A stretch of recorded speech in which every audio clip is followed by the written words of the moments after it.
ቤዛ አንድና አንድ ኢየሱስ ክርስቶስ ብቻ መሆኑን እንድታው። እርሷ ባትኖር ኢየሱስ ክርስቶስ አይመጣም አይኖርም። ማርያም ከሌለች ጌታዬ የተከፈተብኝ ዘመቻ እኔን የማይመለከተኝ። መጠጥ የሚፈቀደው ሁለት ይፈቀዳል። የቴዎድሮስ ሞት እንደ ክርስቶስ ሞት ነው። እንደዚህ ነው ማሰብ ያለብን።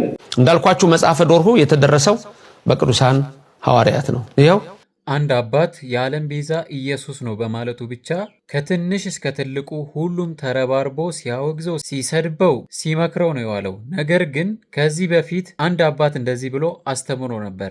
እስኪ ተመልከቱት። ድንግል ማርያም በሌለችበት መንፈስ ቅዱስን መታደል መሰጠት አይቻልም። ስለዚህ አብ፣ ወልድ፣ መንፈስ ቅዱስ የሚገኙት ድንግል ማርያም ባለችበት። መንፈስ ቅዱስ የወረደላቸው እርሷ ስላለች ነው። እርሷ ባትኖር ኢየሱስ ክርስቶስ አይመጣም አይኖርም። ኢየሱስ ክርስቶስ አይወለድም እርሷ ባትመጣ። አብን አናየውም፣ ወልድንም አንመለከተውም። መንፈስ ቅዱስም ደግሞ መጥቶ ለሐዋርያት ቋንቋ እስኪገለጽ ኃይል ብርታት እስኪሆናቸው አይመጣም ነበረ። አይናችን ነች ማርያም። ቤተ ክርስቲያን ከድንግል ማርያም ማህፀን ውስጥ ነበረች። ይህ አባት ብቻ አይደለም፣ የሆነ መምህርም እንደዚህ በማለት አስተምሮ ነበረ። ማርያምን ካላወቁ መሰረቱ ተናግሯል። ማርያም ከሌለች ጌታዬ፣ ጌታ ከሌለ ደግሞ ስላሴነት የለም። ስላሴነት ከሌለ ደግሞ እግዚአብሔር የለም። እግዚአብሔር ከሌለ ደግሞ ዓለምን የለም። ስለዚህ ዓለም የምትድነው በወላዲተ አምላክ ምልጃ፣ በጌታ ቸርነት። ነገር ግን በእነዚህ ሁለቱ ሰዎች ጊዜያት ውስጥ አንድም ሰው ወደዚህ መጥቶ አንድም አስተማሪ፣ አንድም ቲክቶከር፣ አንድም ዩቲዩበር፣ አንድም ምዕመን ወደዚህ መጥቶ እንዴት ያለ ማርያም እግዚአብሔር አይኖርም? እንዴት ማርያምን እግዚአብሔር ፈጠረች? እንዴት ማርያም ከሌለች እግዚአብሔር የለም ተብሎ ይሰበካል ብሎ አንድ ሰው ወደዚህ መጥቶ ትንፍሽ አላለም። አንድ ሰው። ነገር ግን አሁን ላይ የዓለም ቤዛ ኢየሱስ ክርስቶስ ነው። ፍጡር የዓለም ቤዛ ሊሆን አይችልም። ፍጡር ተወልዶ ሞቶ ዓለምን ሁሉ ማዳን አይችልም። መላእክትም ቢሆኑ ማርያምን ብትሆን የትኛውም ሰው ዓለምን ሁሉ አድኖ ቤዛ መባል አይችልም ብሎ ስለሰበከ ጭራሽ ሲኖዶሱ ተሰብስቦ ሊያወግዘው ነው። አስቡት። ማርያም ከሌለች እግዚአብሔር የለም ያለ ጳጳስ መወገዙን ተዉት። አንድ ቪዲዮ አልተሰራም። የዓለም ቤዛ ኢየሱስ ክርስቶስ ነው፣ ፍጡር ቤዛ ሊባል አይገባም ብሎ ያስተማረን ጳጳስ ግን በሚሊዮን የሚቆጠር ሰው ተነሳስቶበት ሊጥለው፣ ሊያወግዘው፣ ሊሰርበው ቢችል ቢገሉት ሁላ ደስ የሚላቸው ሰዎች አሉ። ምክንያቱ ምንድን ነው?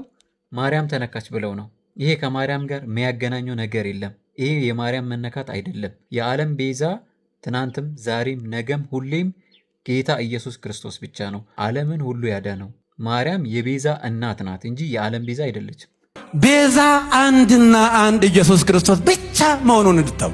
ትንቢተ ኢሳይያስ 63 ቁጥር 9 ላይ በመልአክም በአማላጅም አይደለም ቤዛ እሱ ነው፣ ተቤዣቸው፣ የተቤዠን በደሙ በሞቱ። ፍጡር ቤዛ አይባልም። የትኛውም ፍጡር መልአክ ቤዛ ሊሆን አይችልም። ፍጡር ቤዛ ሊሆን አይችልም። ቤዛ ኢየሱስ ክርስቶስ ነው። አብ ቤዛ አይደለም። መንፈስ ቅዱስ ቤዛ አይደለም። አልሞተማ። የሞተልን ተላልፎ እጅ እግሩን ታስሮ የተሰቀለልን አንድ ቤዛ፣ ዓለምን እየተቤዠው ለዓለም የሚበቃ መስዋዕት። አይገርማችሁም? እስራኤላውያን በብሉይ ኪዳን በቤተሰብ ቁጥር ልክ እያንዳንዱ በነፍስ ወከፍ መስዋዕት ያቀርብ ነበር። ነገር ግን ዓለምን ወክሎ ብቻውን ለዓለም የተሰዋ መስዋዕት ነው የቀረበው አምላካችን ኢየሱስ ክርስቶስ ብቻ ነው። የእስራኤልን በጎች ያሳረፈ፣ ኮርማዎችን ያሳረፈ፣ ዋኖሶችን ያሳረፈ፣ ርግቦችን ያሳረፈ አንድ ቤዛ ኢየሱስ ክርስቶስ ነው። አንድ። በሁለተኛ ደረጃ ሞታችንን የሻረበት የሞትን ክንዱ ብርት ሰብሮ ሞት እንዳለው ያሳየበት የዲያብሎስን ግዛት በሞቱ አንኮታኩቶ ጥሎ ተዋርዶ የነበረውን፣ ተሰቃይቶ የነበረውን፣ ወድቆ የነበረውን፣ ረክሶ የነበረውን የሰውን ተፈጥሮ ማንነት አድሶ ቀድሶ ወደ ቤቱ የመለሰበት ታላቅ ቀን ነው። ከዚህ በፊት ደግሞ የሆነ አባት ታቦት ፊት ለፊት ዓመት በዓል ላይ ህዝቡ በተሰበሰበበት ላይ ጦርነት ሲሰብኩ ግድያን ሲያውጁ አንድም ጳጳስ አንድም ሲኖዶስ አልተቃወመም። አንድ ሰው አልተቃወመም ነበር። ቤተ ክርስቲያንን ስማት፣ እህል አታቃጥል፣ ሕፃናትን አትግደል፣ ሽማግሎችን አክብር፣ ወንድ ከወንድ ደግሞ ወንድ ለወንድ በዛ በተራራው ላይ ተዋጋ። መንደር ለመንደር ለምን ታውደለድላለህ? እንዴ የጀግና መፈታተኛው እኮ ከተማ ላይ አይደለም፣ መንደር ለመንደር አይደለም፣ ወጣ ብሎ ነው ትግሩ። ሜዳ መርጦ የጀግና እኮ መዋጊያ አለው፣ ቦታ አለው እኮ። ዝም ብለህ የፈሪዱላ በገዛ ወርቃችን በገዛ ብራችን ብርን ገዝተህ አገር ታጠፋለህ። በቤተ ክርስቲያን ውስጥ የሚገኙ በርካታ መምህራን እንደዚህ አይነት የመንፈቅና ትምህርቶች ሲያስተምሩ አንድም ሰው ወደዚህ መጥቶ አልተናገረም። የቴዎድሮስ ሞት እንደ ክርስቶስ ሞት ነው። እንደዚህ ነው ማሰብ ያለብን። በቤተ ክርስቲያናችን ስም ብቻ እየተሰበኩ የሚገኙ ኮሜዲያኖች ሁሉ ማይቀልዱትን፣ በመጽሐፍ ቅዱስ ላይ የሚያላግጡትን፣ የእግዚአብሔር ሐሳብ ያልሆነውን ነገር የሚያስተምሩትን እስቲ አንድ በአንድ በቪዲዮ ላሳያችሁ። በላይ ሰብ 78 ነፍስ በልቶ ድንግል ማርያምን ቢማጸን ስሟን ለአንድ ቀን ቢጠራ ገነት እንዲገባ አልሆነም እንዴ? መጠጥ የሚፈቀደው ሁለት ይፈቀዳል። ሁለት ይፈቀዳል። በእውነቱ ማለት እግዚአብሔር የፈጠረውን ፍጥረት እርኩስ ማለት መጠጥ እርኩስ ነው ማለት ኃጢአት ነው። ክርስቶስ ከእናቱ ከድንግል ማርያም ጋር ሲመጣ የነበረች መቀመጫ እዛ ጣና ገዳም ላይ አሁንም አለች። እዛ ጣና ገዳም ላይ አሁንም አለች። ገላውን ኢየሱስን አጥበዋለች ጣና ዳር ላይ እመቤታችን።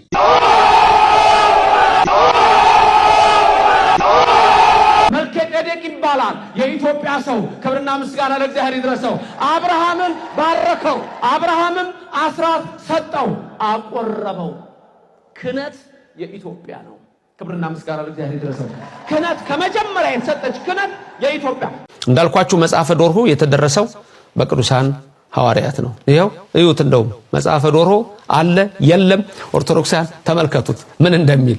መጽሐፈ ዶርሆ ይላል። 3 ዓመት እመቤታችን እናቷ ከጉልበቷ ላይ አላወረደቻትም። 3 ዓመት ሙሉ። ለዚህ ነው ኢያቄም ረንስጥ ያለው እቺ እንደው ሃና እንደው ሳስታ እንደው ብጻታችን ይፈርስብን ይሆን እንዴ ብሎ ነው። 3 ዓመት አንድ ቀን አውርዳት ነበር። አንድ ቀን አውርዳት ብትፈልጋት ማርያም የለችም። ሃና ተጨነቀች። ልክ እሷ የ12 ዓመት ሆኖ ጌታ ጠፍቶባት በቤተ መቅደስ እኔና አባት ስንጨነቅ እንዳለችው ሃና ተጨነቀች፣ ኢያቄም ተጨነቀ። ለካ መልአኩ ወስዷት እዛው ጋር ሆነ። ሃና አታያትም፣ ሰውሯታል መልአኩ። መልአኩ እያጫወታት ነበር። ስለዚህ ከመልአኩ ጋር ስለነበረች ሃና መልአኩን ማየት አትችልም በዛ ሰዓት፣ እመቤታችንን ማየትም አትችልም በዛ ሰዓት። ያ መልአክ ሰውሯት ነበር። ከዛ በኋላ 3 ዓመት ሙሉ አንድ ቀን ሳታወርድ ከለዋ ስትተኛም ሳትለያት ከጉልበቷ ላይ ሳታወርድ ነው በ3 ዓመቷ ወደ ቤተ መቅደስ የሰጠች። አንድ ቀን ተርበው ለመለመን ወደ አንድ ሰው ቤት ዮሴፍ እመቤታችን ሶሎሜ ሆነው ሕፃኑን ኢየሱስን ይዘው ገቡ። በበር ላይ ቆመውም መለመን ጀመሩ። የቤቱ ባለቤት ወጥታ አየቻቸው። እናንተ እንደዚህ ያማረ መልክ ይዛችሁ የምትለምኑት ክፉ ሰዎች ሆናችሁ ተባራችሁ ይሆናል እንጂ ወይ ከቤታችሁ ወይ ተንኮል ሰርታችሁ ይሆናል እንጂ እንዴት እናንተ ትለምናላችሁ? ዮሴፍም ካለሽ ትሰጭናለሽ፣ ከሌለሽ ካለው ያድርሰው ትይናለሽ እንጂ እንዴት ክፉ ቃል ትናገሪያለሽ አላት። የዚች ሴት ሰራተኛዋ ኮቲባ የምትባል ሴት ነች። ከላይ መድረኩን እያናወጠች ወረደች ይላል። ቁመናዋን የሴቲቱን ሁኔታ ሲገልጠው ነው። ተንደርድራ መታ አንተ አለችው ዮሴፍን፣ እመቤቴን የምታናግር በጥፊ ላቃጥልህ አለች። እጆቿን ዘረጋች፣ ቃጣች፣ ግን አልመታችው። አንቺስ ብትሆኚ ብላ ወደ እመቤታችን ዞረችና ከልጇ ላይ ከክንዷ ላይ እመቤታችን ላይ ኢየሱስን ነጠቀችና መሬት ላይ አለች። እመቤታችን አለቀሰች። እንባዋ ፈሰሰ። ልጇን ልታነሳ ጎንበስ ስትል ፊቱ ላይ ፈሰሰ። አታንሽው ዮሴፍ አታንሽው፣ አምላክነቱን ይግለጽ። ኢየሱስ ምልክት ሰጠ። ኮቲባ ቤተሰቦች እዛ ያሉት የቤቱ ባለቤት በጠቅላላ እንዳለ ወደ ዝንጀሮና ጦጣ ተለወጡ። የራሳቸው ውሾች እያባረሯቸው ጫካ ገቡ። ማቱሳላ ትልቁ ነብይ ነው። ትልቁ ጻድቅና አባት ነው። እድሜውም ረጅም ነው። ለኖህ ነግሮታል። ሄኖክን ለማግኘት ወደ ምድር ዳርቻ ሄደ ይላል። ሁላችሁም ይሄን በሉ። ኖህ ሄኖክን ለማግኘት ወደ ምድር ዳርቻ ሄደ። ቅድም ጌታችን የምድር ዳርቻ ያለው እነዛ የጠቀስኩላችሁ ሁሉ ምሁራን የተባሉት የምድር ዳርቻ ብለው የጠቀሱት ኢትዮጵያ ነው። ሄኖክ የት ነበረ? ኢትዮጵያ ውስጥ ነበረ። ሄኖክ የተመላለሰበት ምድር ላይ ነው ያላችሁት። ክብርና ምስጋና ለእግዚአብሔር ይድረሰው። ኖህ የረገጠው ምድር ላይ ነው ያላችሁት። እንግዲህ አሁን ወደ ዶሮ ወጡ ልመጣ ነው። ዶሮ ወጥና ትንሣኤ ምን አገናኛቸው? እስቲ ከዛ በፊት ስለ እንጀራው እስቲ እንነጋገር። እንጀራ በምን እንደሚጋገረው በብረት ምጣድ የሚል ሰው ሊኖር ይችላል። እንግዲህ ሊጋገር ይችላል፣ አላውቅም። በምጣድ እሺ፣ ችግር የለም፣ ያው ነው።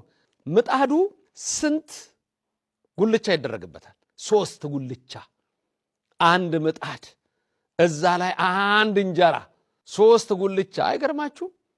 ሌላ ቀርቶ በኑሯቸው የአብ የወልድ መንፈስ ቅዱስን ሶስትነት የእግዚአብሔርን አንድነቱን በስም በአካል በግብር በኩነት 3 መሆኑን በእዘዝ በአገዛዝ በመለኮት በባህሪ በህልውና ይሄን ዓለም ፈጥሮ በማሳለፍ ይሄን በመሰለው ሁሉ አንድ አምላክ እግዚአብሔር መሆኑን ስለሚያምኑ 3 ጉልቻ፣ አንድ ምጣድ፣ እዛ ላይ እንጀራ።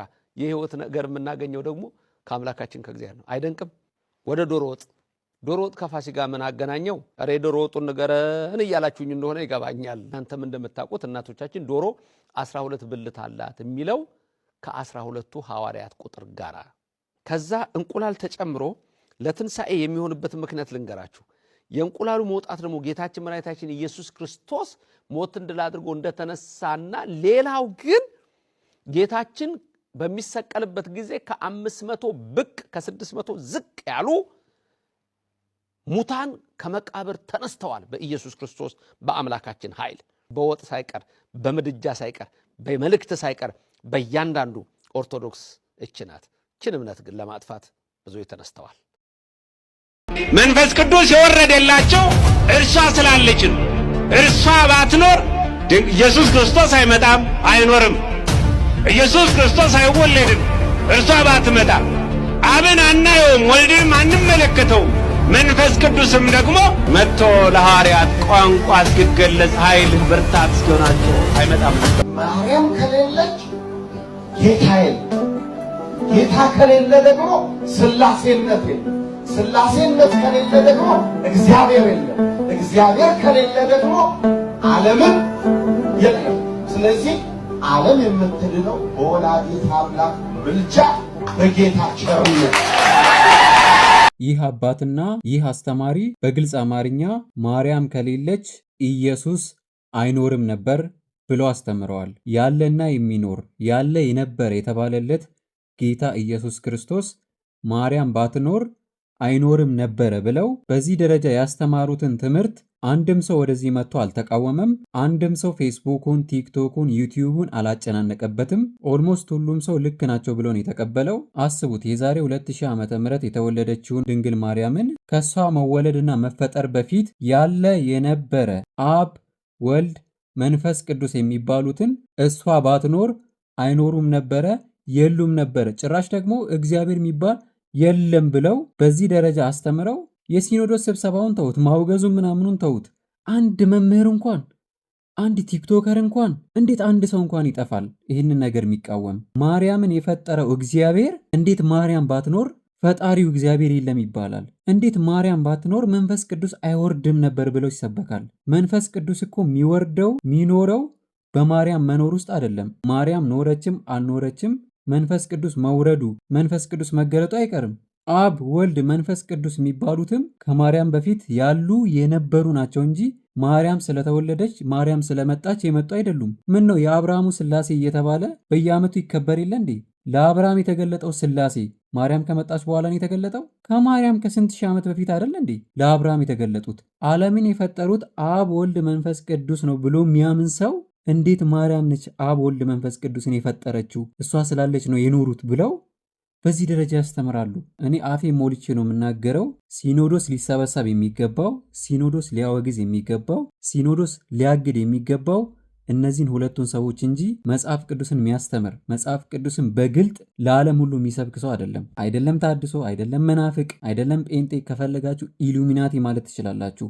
ለኔ የእግዚአብሔር መኖር አለመኖር በድንግል ማርያም አይወሰንም። እግዚአብሔር ከዓለማት በፊት ነበረ፣ ከዓለማት በኋላም ይኖራል። የእግዚአብሔር መኖር አለመኖርን የትኛውን ፍጡር ሊወስነው አይችልም። ዓለም ሳይፈጠር ነበረ፣ ዓለም ሲፈጠርም ነበረ። እቺን ዓለምም ራሱን የፈጠረው እቺን ዓለምም በራሱ እጅ ማጥፋት ይችላል፣ ያጠፋታልም። የማንም መኖር የማንም አለመኖር እርሱ እግዚአብሔርን ሊያኖረውም ሊያጠፋውም አይችልም። አንዳንድ ጊዜ ማርያምን ለማክበርና ከፍ ከፍ ለማድረግ ብለን የምንሄድበትን ርቀት ማወቅ አለብን። ማርያም ከፈጣሪ በታች እንደተባለች አትርሱ። አንዳንድ ሰው ሲሰብክ ማርያምን ከእግዚአብሔር ጋር ሲያስተካክላት፣ አንዳንዱ ደግሞ ከእግዚአብሔር ሁላ ከፍ ሲያደርጋት በግልጽ እያየን እንገኛለን። ማርያም ከሌለች እግዚአብሔር የለም ማለት ማርያም ከእግዚአብሔር ትበልጣለች ማለት ነው።